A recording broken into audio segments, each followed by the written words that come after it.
మూసీ ప్రాజెక్టుపై చర్చ సందర్భంగా సభలో ప్రతిపక్షం అధికార పక్షం మధ్య మాటల యుద్ధం నడిచింది. మూసీ కాలుష్యం కంటే కొంతమంది కడుపులో విషమే ఎక్కువ ప్రమాదం అంటూ ప్రతిపక్షాలపై సెటైర్ వేశారు సీఎం. మూసీ కంటే సీఎం నోరే ఎక్కువ కంపు అంటూ హరీష్ విమర్శించారు. దీంతో సభలో గందరగోళం నెలకొంది. వ్యక్తిగత దూషణలేంటని విప్లు ఖండిస్తే సభ నుంచి బీఆర్ఎస్ బాయ్కట్ చేసి నిరసన తెలిపింది.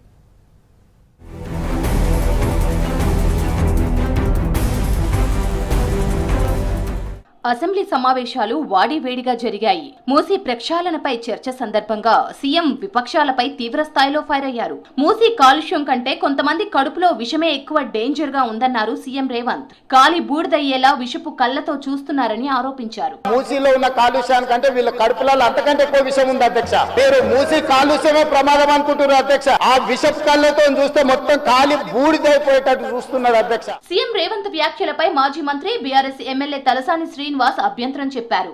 కడుపులో విషయం అంటూ బీఆర్ఎస్ నేతలను తిట్టడం సరికాదన్నారు. కడుపులో విషయం మాకున్నా ఆయనకున్నా ఏం మాట్లాడుతూ సార్? ఆయన మా హక్కులను కాపాడాలని మేము చెప్తున్నాం. ముఖ్యమంత్రి గారి మీద మేము ఎవరన్నా వారిని కించపరిచినట్టు మాట్లాడిన విషయం ఏమన్నా ఉన్నదా శ్రీధర్ బాబు గారు చెప్పాలి. వెంటనే కలగజేసుకున్న మంత్రి శ్రీధర్ బాబు ముఖ్యమంత్రి ఎవరిని వ్యక్తిగతంగా అనలేదని సమాధానమిచ్చారు. ఎవరి పేర్లు తీయలేదు అధ్యక్ష. ఎవరికైతే మూసీ నది ప్రక్షాళన చేస్తా ఉన్నప్పుడు ఇష్టం లేని వారి గురించి మాట్లాడారు. మీకు అందరికి ఇష్టమే ఉంది కదా, కాదు సార్, మీ పేర్లు తీయలేదు కదా సార్.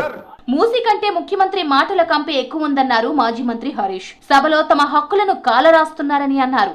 సభలో కనీసం నిరసన తెలిపే హక్కు కూడా లేదన్నారు హరీష్. ముఖ్యమంత్రి గారు మాట్లాడుతూ ఏం మాట్లాడింది సార్? అసలు మూసీ కంపు కంటే ముఖ్యమంత్రి గారి మాటల కంపు ఎక్కువ సార్. అది వినడం చాలా కష్టం.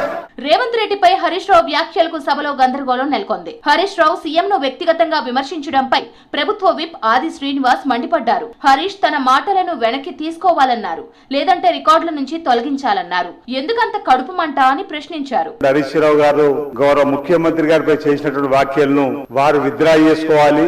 కండ్ల బంట మా ముఖ్యమంత్రి రేవంత్ రెడ్డి గారి ప్రభుత్వం అంటే. ముఖ్యమంత్రిని వ్యక్తిగతంగా విమర్శిస్తే మైక్ ఇవ్వనంటూ ప్రతిపక్ష సభ్యులను హెచ్చరించారు స్పీకర్ గడ్డం ప్రసాద్. యూరియాపై గులాబీ ఎమ్మెల్యేలు ఇచ్చిన వాయిదా తీర్మానాన్ని ఆయన తిరస్కరించారు. క్వశ్చన్ కు సంబంధించి మాట్లాడుతా అంటే మీకు మైక్ ఇస్తాను, మీరు ముఖ్యమంత్రిని విమర్శిస్తా అంటే నేను మైక్ ఇవ్వను. 7,000 కోట్లతో హైదరాబాద్ కు గోదావరి జలాలను తెస్తున్నామన్నారు సీఎం రేవంత్. మూసీ ప్రక్షాళన కోసం గ్లోబల్ టెండర్లు పిలిచామని చెప్పారు. గత ప్రభుత్వం మూసీని కబ్జా చేసిందని ఆరోపించారు సీఎం. మూసీ నది ప్రక్షాళన మేము చేస్తున్నామంటే 5 సంవత్సరాల కోసం కన్సల్టెంట్ కంపెనీని పెట్టుకున్నాం. నిర్మాణంలో కూడా వాళ్ళ సహకారం ఉండాలని చెప్పి కంపెనీలను తీసుకొచ్చి మనం పెట్టుకున్నాం. సభలో తమ హక్కులను కాలరాస్తున్నారని బీఆర్ఎస్ ఎమ్మెల్యేలు సభ నుంచి బాయ్కాట్ చేశారు. ఈ సెషన్ మొత్తం తాము సభకు రాబోమని చెప్పారు బీఆర్ఎస్ సభ్యులు.